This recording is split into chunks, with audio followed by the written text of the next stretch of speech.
마음이 좀 씁쓸할 뻔했는데 오고일이 참 감사합니다. 감사합니다. 제 생각에는 구역이 둘째 주에 특성을 하면 사구역이 먼저 하지 않을까 그런 생각이 있는데 사구역도 기대하겠습니다. 다음 8월 둘째 주에는 또 우리 교회 구역 중에서 2구역도 만만치 않은데 잘 준비해서 구역별로 돌아가면서 특성을 하면 좋지 않겠나 이런 생각을 합니다. 구역별로 하고 난 다음에는 가정별로 갈록천 같이 그렇게 하는 것도 의미가 있겠다 그런 생각을 해보게 됩니다. 자, 우리가 지금 민수기 이제 34장을 하고 있습니다. 여러분들이 민수기를 소재로 해가지고 성경 퀴즈를 했기 때문에 아마 어떤 성경보다 지금 민수기서가 머리에 잘 들어가 있지 않나 이런 생각을 해봅니다. 민수기서가 전체가 36장으로 되어 있는데요. 민수기의 일정 가운데 광야 생활에 특별한 어떤 이벤트들은 이제 지나갔다고 볼 수 있고, 이 34장에는 이스라엘 백성들이 요단강을 건너가서 가나안 땅에 들어가서 그 전쟁에서 이기게 되면 과연 그 영토가 어떠할 것인가. 어떻게 보면 이 말씀이 굉장히 좀 황당하고 또 현실성이 좀 떨어질 수도 있어요. 왜냐하면 우리가 여호수아서 정도나 됐어야 이스라엘 백성이 요단강을 건너서 여리고와 전쟁에서 이기고 아이성 싸움에서 어떤 결과가 나오고 이렇게 해서 사실은 상당한 기간 동안에 그 가나안 땅을 점령하는 그런 여호수아서 12장 26장 중에 절반 정도가 지나야 정복 전쟁이 거의 끝나는 상황이 된단 말이죠. 그런데 지금 요단강도 건너가기 전에 어떻게 보면 요단강 동쪽에서 서쪽으로 건너가려고 하는 그런 상황 속에서 민수기는 아직 광야의 여정이 완전히 끝난 것도 아닌데 요단강을 건너가서 차지하게 될 땅의 경계를 하나님께서 정하고 있다 하는 것은 어떻게 보면 굉장히 하나님이 앞서가시는 그런 내용이 아닐까 하는 그런 생각을 해보게 됩니다.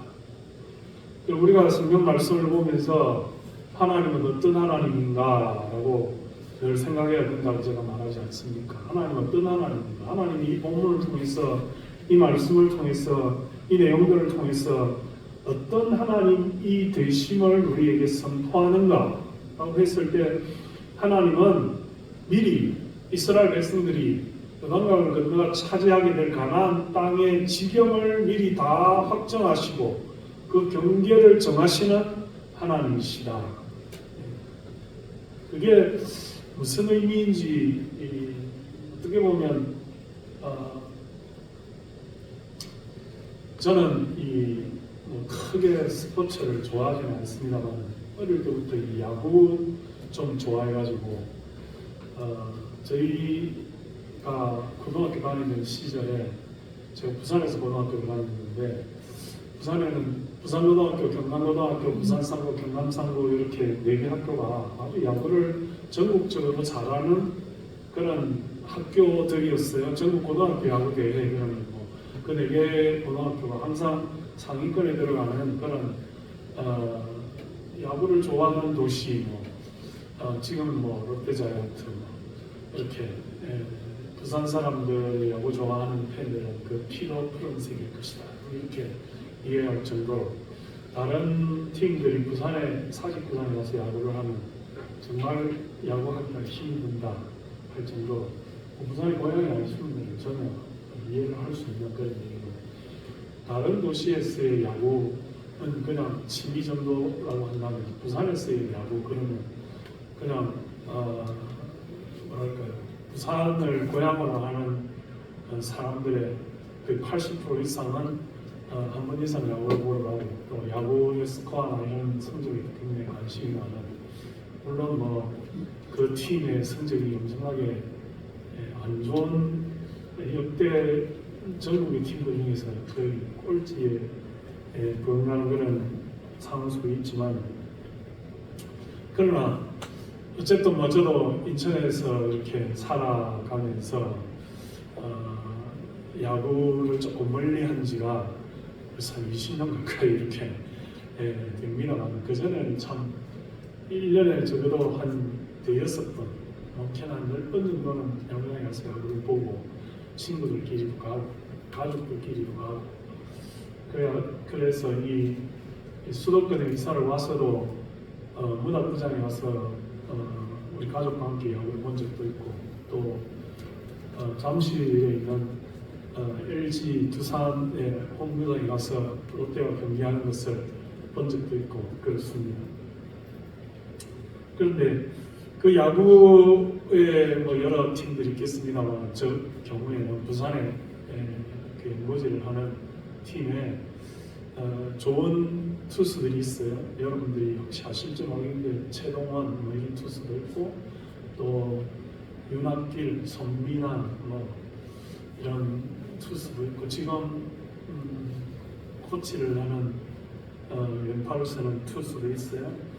근데 예를 들어서 이제 뭐 영상문 이런 투수들도 있는데 이 부산에서 야구를 했던 그 투수들은 거의가 한 이닝에 공을 던지면 보통 기준으로 따져서 한 15구 정도를 던지는 게 통상적인 거예요. 한 이닝에 15구 이게 평균적인 투수의 투구수다 이 말이죠. 그럼 15개의 공을 던지면 절대로 같은 구질의 공을 안 던지는 것을 원칙으로 하는 사람들이 뭐 양상문, 윤학길, 손민환 이런 사람들입니다.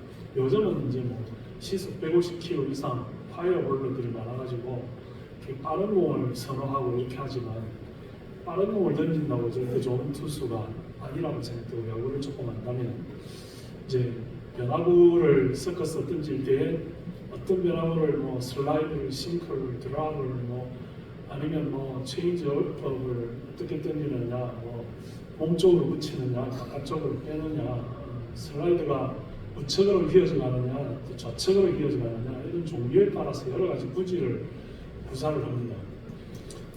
그 롯데 자이언츠에 오랫동안 포수를 했던 강민호라는 선수가 있어요. 지금은 삼성에 있는데요. 그 선수하고 인터뷰를 하면서 그런 이야기를 했어요. 어떤 투수가 제일 보통은 포수가 원하는 이 사인에 따라서 공을 던지는데 그렇게 하지 않는 대표적인 롯데 투수가 누구냐 이렇게 했을 때 손민환이라는 투수가 그렇다. 그런데 이 사람은 자기가 경기에 나오면 한 100개에서 110개 정도의 공을 던지면 이미 1번 제1구부터 제119까지의 구질을 다 정하고 나온다는 마음이. 그러니까 포수가 타자를 보고 그 감독의 사인을 받아서 이 구질의 공을 구사하라고 사인을 주면 고개를 절레절레 흔들고 자기가 원하는 공을 던진다는 거예요.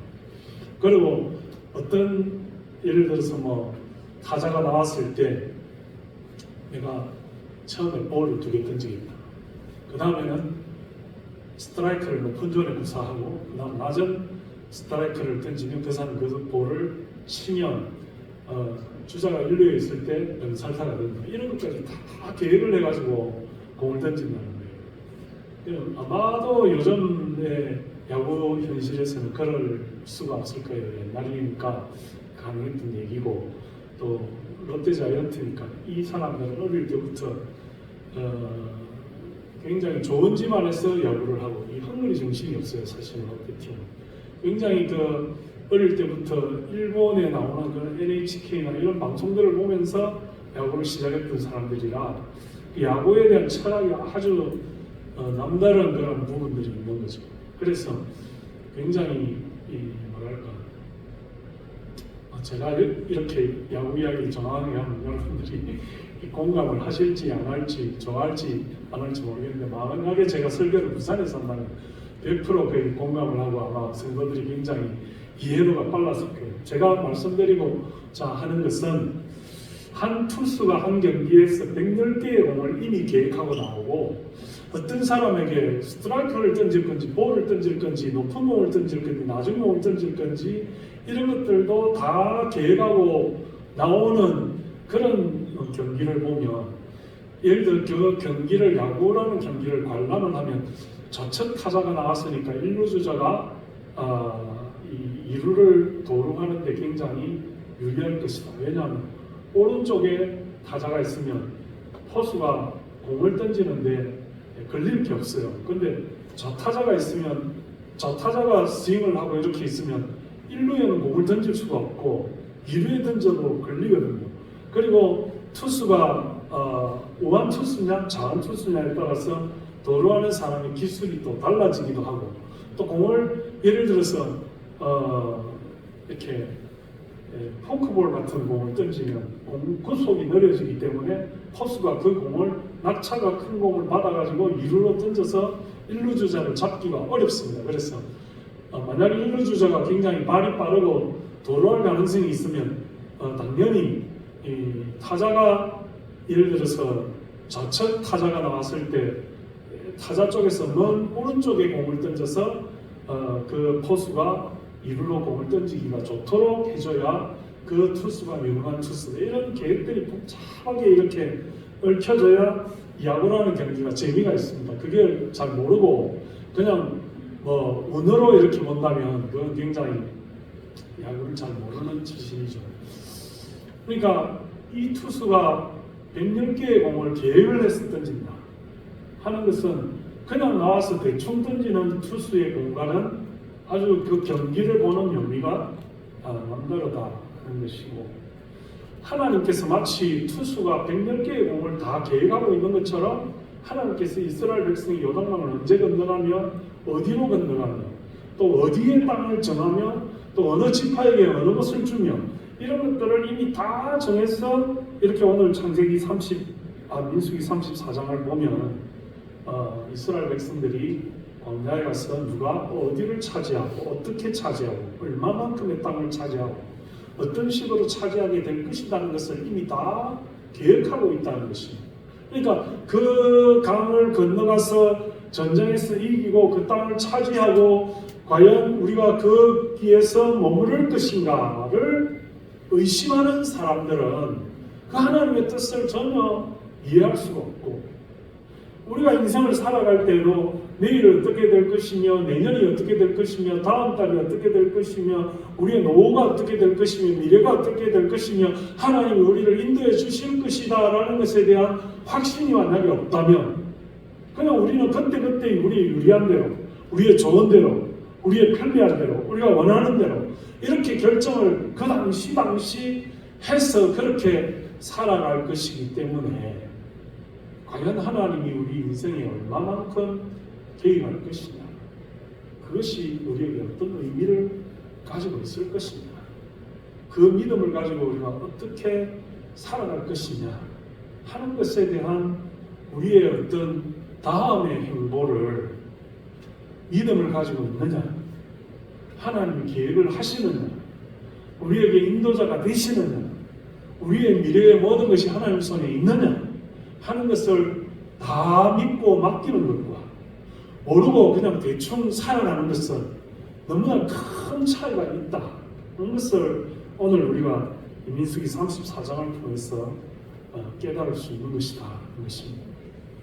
이를테면 이스라엘이 지금 전쟁을 합니다. 저는 제가 새벽 기도할 때도 그 이스라엘이 벌이고 있는 전쟁에 대해서 여러 번 이야기를 한 적이 있는데 제가 어떤 심정적으로 이스라엘을 편든다 이런 게 아니고 이제 이스라엘이 우리가 지금 다루는 이런 역사들이 히브리 민족의 이스라엘의 구약 시대의 역사이기 때문에 지금으로부터 1446년 BC에서 1406년 BC까지의 40년을 지금 다루고 있잖아요 민수기가.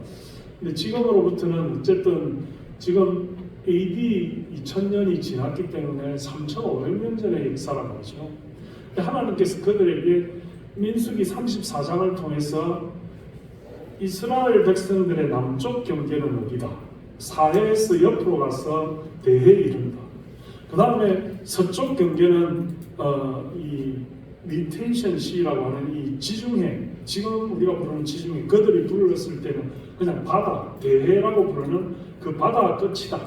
그 다음에 오른쪽 끝은 위에 갈릴리 호수에서 남쪽 사해까지를 이르는 그 요단강의 엔드라인이 이스라엘 백성의 우측 동쪽 경계선이다.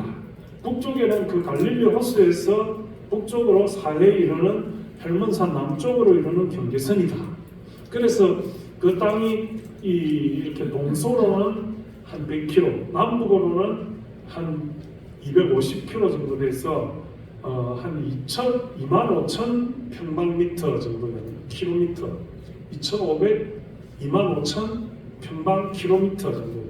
우리나라 땅이 한 남쪽만 따져서 9만 8천 평방킬로미터입니다. 그러면 이스라엘이 2만 5천 평방킬로미터면 우리나라 남쪽 땅이 한 4분의 1 정도 되는 크기밖에 안 돼요. 거기에서 200만에서 300만 정도 인구가 살도록 하나님이 지정을 해주셨다는 거죠. 그래서 이스라엘이 전쟁을 할 때도 헤즈볼라라고 하는 레바논의 남쪽에 있는 땅은 공격을 할 뿐이지 그 땅을 침투해가지고 그걸 차지하지는 않습니다. 예를 들어서 시나이 반도도 옛날에 6.1 전쟁에 이집트로부터 그 땅을 차지한 적이 있어요. 그러니까 나일강 동쪽으로부터 시작해서 이스라엘 남서쪽의 모든 땅, 지금 현재 이스라엘 땅의 그 영토에 비견할 정도의 시나이 반도 땅을 차지한 적이 있어요. 그렇지만 다 돌려줍니다. 다 돌려주고 그 사해 남쪽에 있는 모든 국경선 이후의 지역들은 차지했을지라도 다 원래 나라들에게 돌려줘요. 아까도 말했지만 헤즈볼라도 침략하지는 않습니다. 북쪽의 시리아도 마찬가지, 그 다음 요단강 동쪽의 요르단도 마찬가지, 레바논 땅도 마찬가지.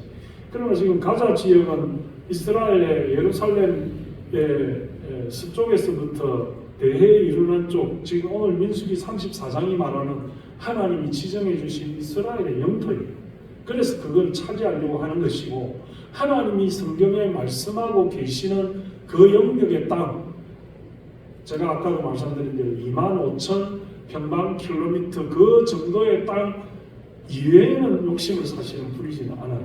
만약에 그들의 군사력이 강해서 뭐 주위에 레바논, 시리아, 요르단, 이집트 이런 땅들을 차지할 수 있다면 자기의 현재 영토보다 한 4배 정도는 더 불릴 수 있을 거예요. 한때 다윗 왕 때나 솔로몬 왕 때의 영토가 그 정도 했으니까 우리나라보다 한 15만 정도, 15만 평방킬로미터 정도 되었을 때도 있었으니까 그런 땅을 차지하려고 욕심을 부렸다면 아마 그렇게 할 수도 있었을 거지만, 하나님의 말씀에 민수기 34장에 너희의 지경의 영토는 남쪽이 이렇고 서쪽이 이렇고 북쪽이 이렇고 동쪽이 이러니까 이 땅 이외의 땅은 욕심을 부리지 말라라고 하나님께서 명령하셨기 때문에 지금도 유효하게 그 땅 이외의 땅은 이스라엘이 적의 기지고 공격을 해야 될 필요성이 있어서 공격할지라도 그 땅을 차지하거나 그 땅을 다스리거나 그 땅을 자기 영토로 삼지는 않는다는 거죠. 그러나 지금 팔레스타인이라는 옛날에 피에로가 국가로 인정을 받아서 있는 웨스트뱅크 같은 예루살렘의 동쪽으로 있는 요단강의 서쪽이고 예루살렘의 동쪽이, 지금 예루살렘도 반으로 분할이 되어서 그 절반은 이 팔레스타인의 땅이거든요.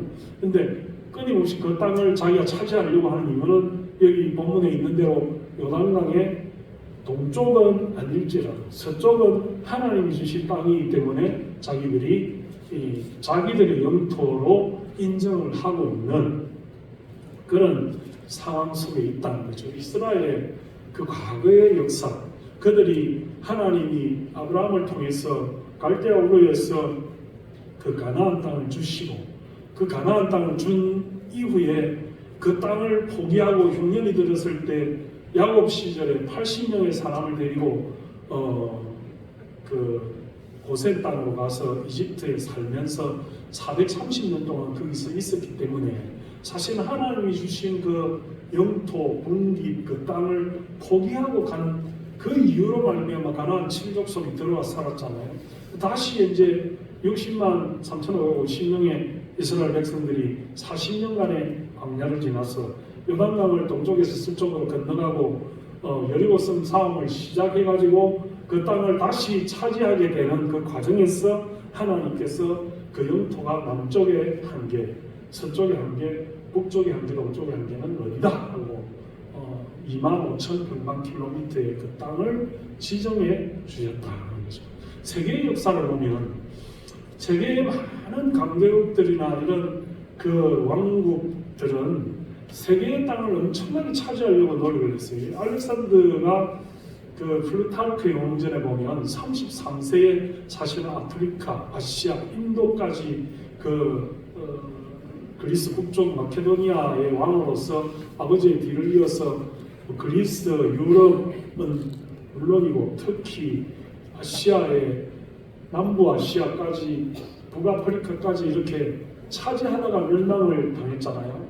또 그 이후에 징기스칸 같은 사람도 원의 대제국을 만들어서 그 징기스칸이 이런 뭐 카자흐스탄, 아프가니스탄 이런 스탄의 나라들을 차지해서 헝가리 훈족의 땅이라고 훈가리잖아요. 원래 훈가리, 가리라는 게 나라고 훈족의 나라 이게 헝가리거든요. 근데 다 거기에 사실은 몽골족의 영향이 있다고. 몽골족의 혈통들이 다 거기에 그 땅을 차지를 하고 있다.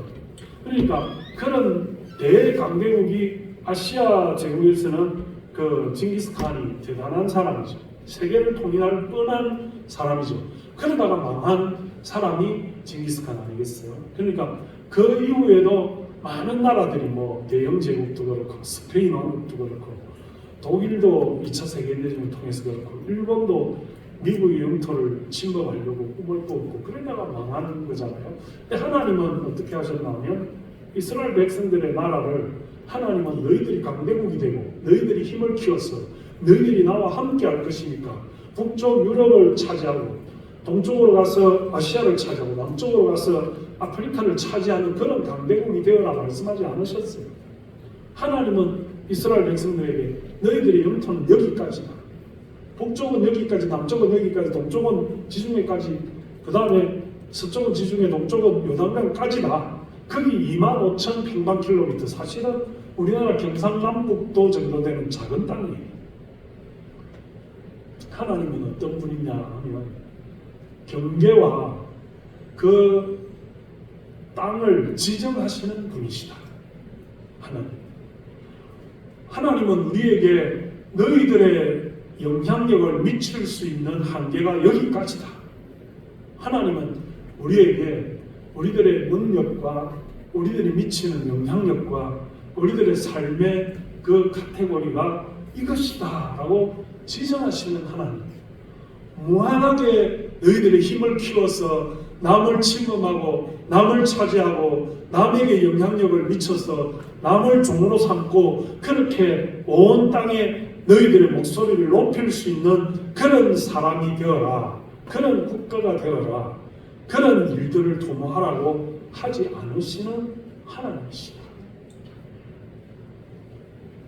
우리가 세상을 살면서 우리를 망하게 하는 큰 요소 중에 하나는 욕심을 부립니다. 내가 가지고 있는 그 능력이 좀 잘 된다고 생각이 되면 더 큰 것을 자꾸 욕심을 부린다는 거죠.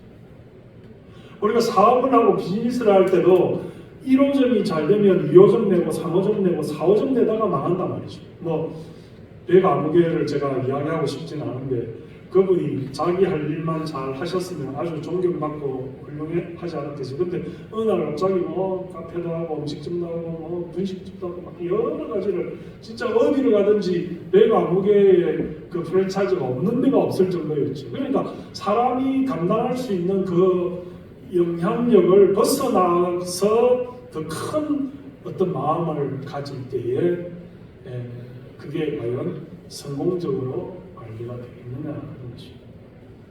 오늘 하나님은 이스라엘 백성에게 요단강을 건너가서 그 가나안을 차지하기 전에 이미 너희들이 확장하고 더 커져서 더 많은 족속을 침범하고 너희들이 세계의 제국을 만드는 것이 아니야. 너희들의 북쪽의 한계는 이것이고 동쪽 한계는 여기고 남쪽으로 내려가도 여기까지 가는 것이고 거기 다 영향력을 정한 기준들이 있어요. 세상의 문화, 세상의 즐거움, 육신적인 쾌락을 추구하는 그런 족속들과 가까이 하지 말라는 거죠. 그런 세상의 문명의 발상지, 세상에 어떤 영향력을 가지고 있는 그런 곳이 아니라 너희들이 가질 수 있는 충분한 너희들의 인구에 적합한 그 영토 속에서 하나님께 영광을 돌리고 믿음으로 살아야 되는 그런 정도의 역할을 감당하는 것이 하나님의 뜻이야. 그것이 오늘 이 히브리 민족에게 주신 만큼만 은혜라고 하는 것은 하나님이 주신 만큼만 감당하는 것이에요. 하나님이 주신 것 이상을 꿈꾸는 것은 욕심입니다. 하나님이 우리에게 허락해 주신 수명이 있고, 하나님이 우리에게 허락해 주신 건강이 있고, 하나님이 우리에게 주신 물질이 있고, 하나님이 우리에게 주신 지식과 명예, 권력이 있다는 말이죠. 그 이상을 욕심을 부려서 꿈꾸는 것은 하나님의 그 영역을 벗어나는 것이다. 오늘 우리가 이 민수기 34장을 어떻게 보면, 저는 민수기 34장을 내용을 아니까 주초에는 무엇을 설교하지, 이 말씀이 참 어떻게 보면 지루한 말씀입니다. 사람들 족보가 나오고 땅이 나오고 질병이 나오고 이스라엘 백성들이 여기 살아라 하는 그 내용이 오늘을 살아가는 우리와 어떤 상관관계가 있지, 이런 생각을 했었어요. 근데 이 말씀을 자꾸 묵상하고 생각하면서 하나님은 그 이스라엘 백성들에게 이집트를 벗어나서 하나님의 백성이 되는 데에 홍해를 건너가는 민족적 세례를 시도하셨다. 그리고 강간 생활을 통해서 훈련하시고 그들을 잘 하나님의 백성으로, 하나님의 법으로, 하나님의 절기로, 하나님이 만드신 제사 제도로 하나님의 백성화 하시는데 40년이 걸렸다. 하나님의 약속의 새로운 땅으로 들어가는데 또 그 제사장이 법궤를 앞세우고 요단강에 그 첫째 발이 닿는 순간에 강물이 끊어지고, 하나님이 약속해 주신 그 약속의 경계를, 하나님이 주시겠다고 약속하신 것을 그들이 행동으로 옮길 때에 그 발이 강물에 닿는 순간에 강물이 끊어져서 그 60만이나 되는 많은 사람들이 건너갈 수 있도록 만드셨다. 하나님이 우리에게 주시겠다고 약속을 하십니다. 하나님이 이렇게 살아라고 우리에게 예언해 주십니다. 하나님이 우리의 미래에 대해서 간섭하십니다. 그럼 우리는 입만 벌리고 있을 게 아니라 그 약속에 걸맞는 훈련을 해요. 그 약속에 걸맞는 실행을 해요.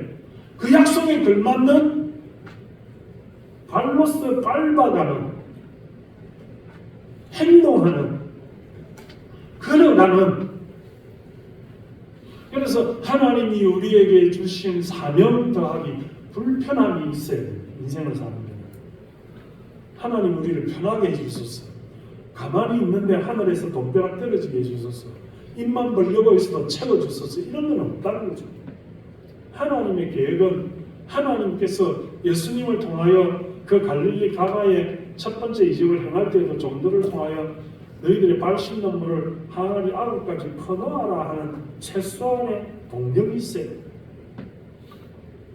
하나님께서 5,000명을 먹이고 12강조리가 남는 기적을 행할 때에도 그 소년의 오병이어의 기본적인 헌신이 있어요. 우리가 세상을 살아갈 때 하나님의 약속을 이행하고 그 기적을 보려고 하면 우리 힘으로 가야 되는 불편함이 있어요. 우리가 노력해야 되는 행동이 있어요. 우리가 수고하고 헌신하는 충성의 모습이 있어야 돼. 가만히 있는데 축복이 내리지는 않는다. 무에서 유가 생기지는 않는다. 그러나 그런 모든 축복도, 그런 모든 은혜도, 그런 모든 하나님의 능력도 한정이 있다. 경계가 있다. 그 데드라인이 있다는 거죠. 그 선을 넘어서지 말라는 것이죠.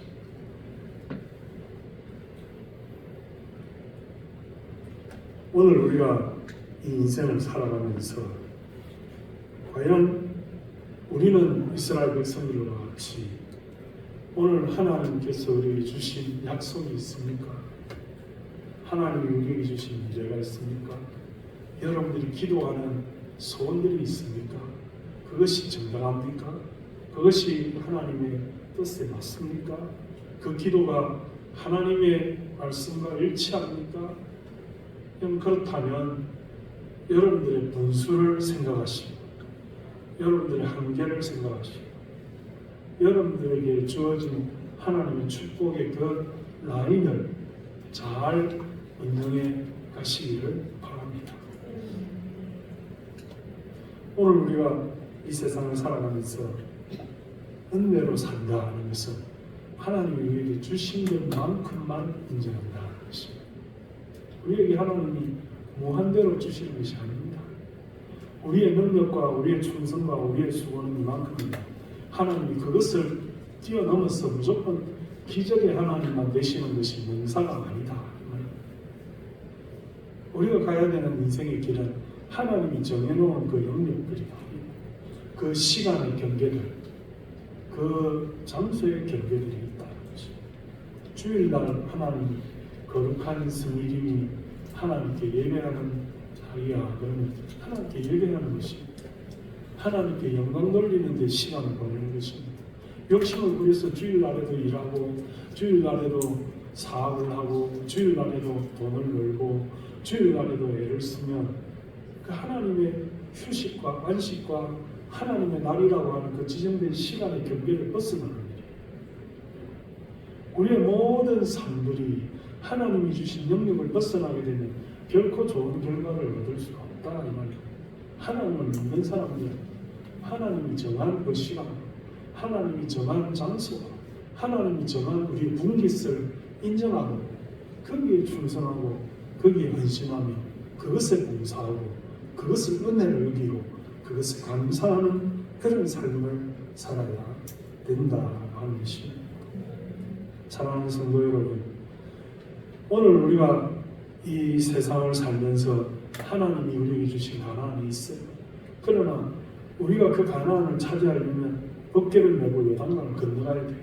하나님이 기적을 보려면 하나님이 약속해 주신 땅에 믿음으로써 그 첫 발을 그 강물에 내디딜 때 그 강물이 차단되고 그 강물을 건너갈 수 있는 것이 은혜로 주신 하나님의 기업을 포기하고 그것을 다스리기를 게을리하고 그것을 차지하는 불편함을 우리가 행하지 않으려고 한다면 우리 하나님이 주신 은혜의 땅을 차지할 수 없다는 것입니다. 그것에 더하여 욕심을 부리면 그것 또한 하나님의 은혜의 영역을 벗어나게 되는 그 선을 넘지 말라 하신 우리가 그 땅에 들어갈 때 그 땅을 밟을 때 그 땅에 행동할 때 그 땅에 편안함을 추구하지 않고 불편함에도 불구하고 그 사명을 입을 열고 열매를 떨어지기를 바라는 그 게으름이 아니라 하나님 앞에 충성을 다하고 최선을 다하는 그래서 하나님께서 우리에게 주신 모든 그 분깃을 기쁨과 감사함으로 차지하게 되는 그런 은혜가 저와 여러분들 가운데 풍성하게 이루어질 것을 주님의 이름으로 축원합니다. 하나님 아버지 은혜를 감사합니다. 오늘도 우리가 이스라엘 백성들의 그 여정을 통하여 하나님이 그들의 경계를 정해주시고 그들의 동쪽, 서쪽, 남쪽, 북쪽의 한계를 정하시며 그들이 차지할 땅의 영토의 모든 분깃을 지정하시고 하나님이 가라 하시는 그 모든 명령들을 오늘 말씀을 통해서 봅니다.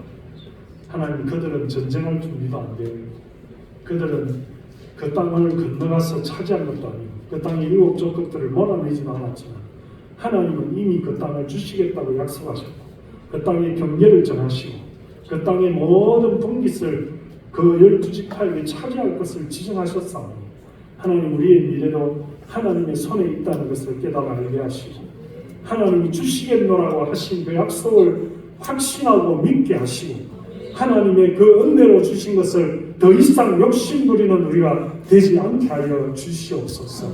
오늘도 아버지 하나님 이 말씀을 기억하고 이 말씀 가운데 은혜를 발견하고 이 말씀에 순종하며 살아가는 우리가 되게 해주시기를 간절히 소원하고 예수님의 이름으로 감사하며 기도드리옵나이다. 준비하신 예물을 하나님께 드리겠습니다. 수전위원들, 기약팀